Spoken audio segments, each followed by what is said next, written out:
and that's what I wonder. In the quote, it seems to me that, for me, the key word is the word entire. You're not saying like most of our physical experience or 99%. But you're saying the entire physical experience.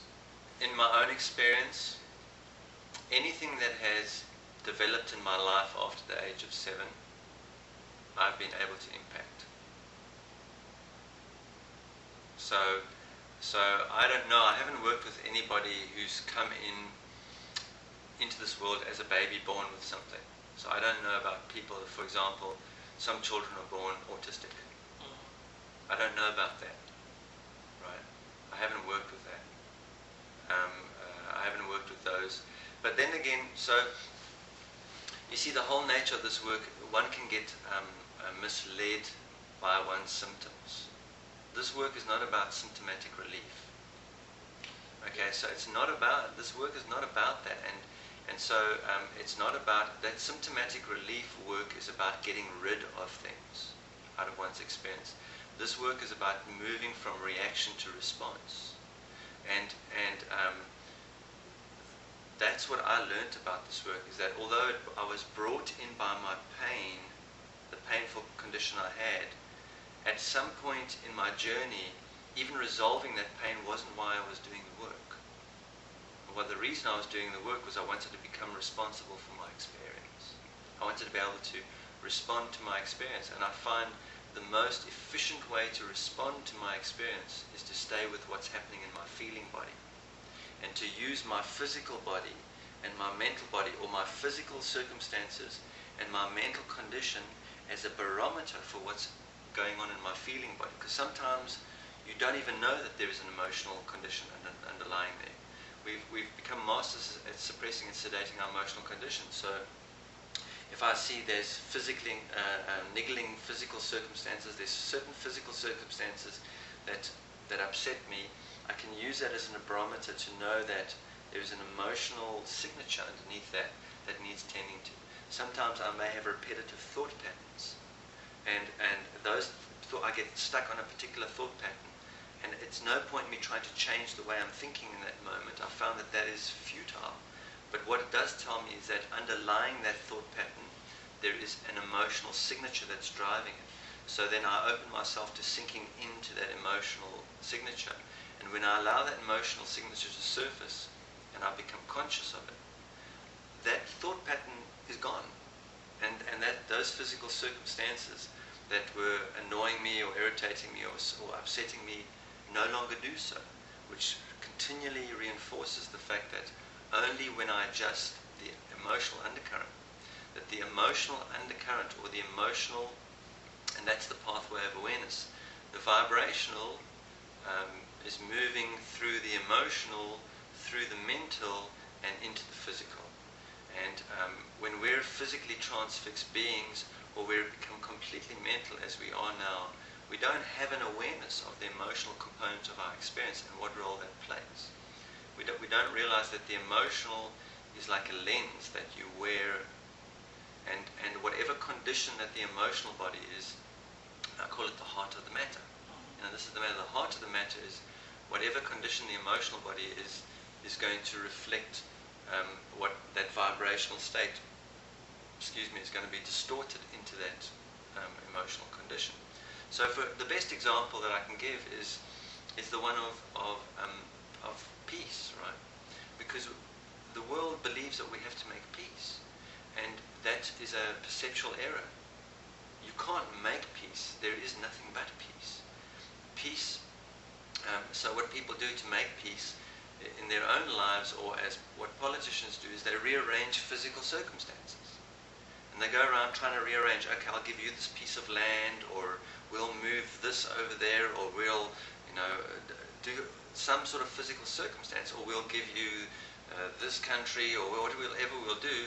And in our own lives, we do the same thing. I want peace, so, I'll give you half my money, or we'll move to this neighborhood, or we'll do something physical to try and make peace, right?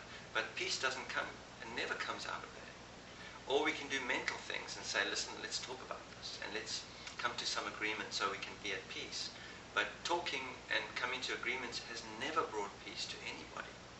It's really just sedated. For a few moments, it sedated the conflict that's there, sedated and controlled it. So peace, because peace is a feeling. It's not even a feeling, peace is a vibration that exists in every moment, a vibration that can only be felt. We only know we're at peace when we feel peaceful. So that again shows that the feeling aspect of our being is the causal point of the quality of that experience. It's the one that has the capacity to enable us to realize what it is we're seeking.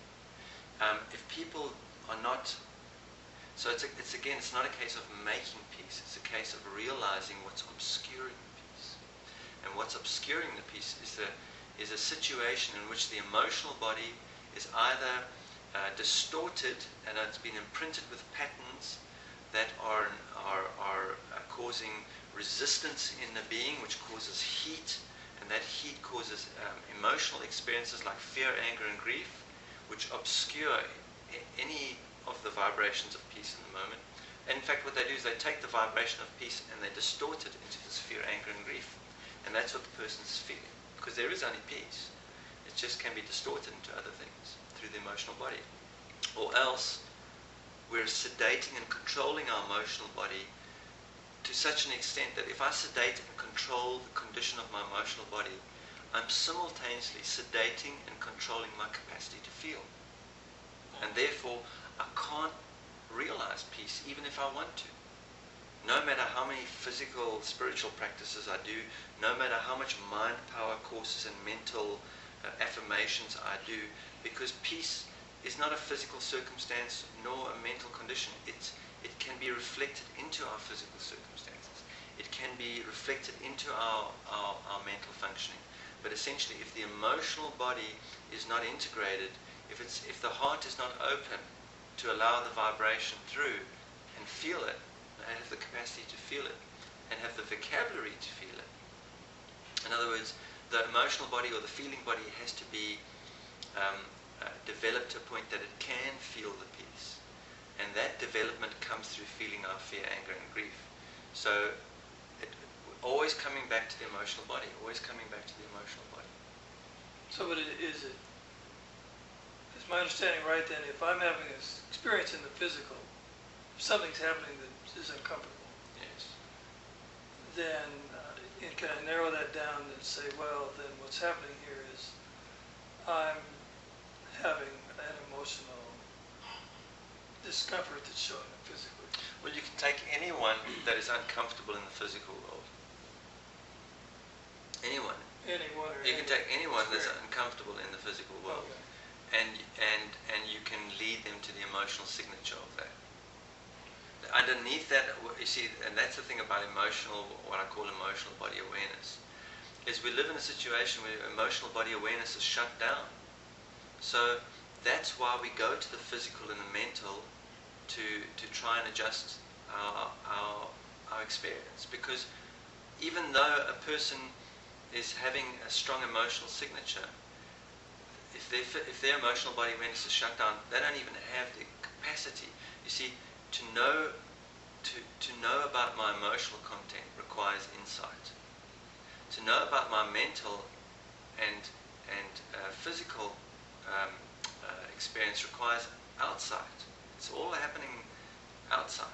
The mental world is it's outside. We leave the body to go into the mental world. We go off. If I'm thinking about my brother in South Africa, now I'm there. I'm gone. Right? So, and that requires outside, and most of us live outside.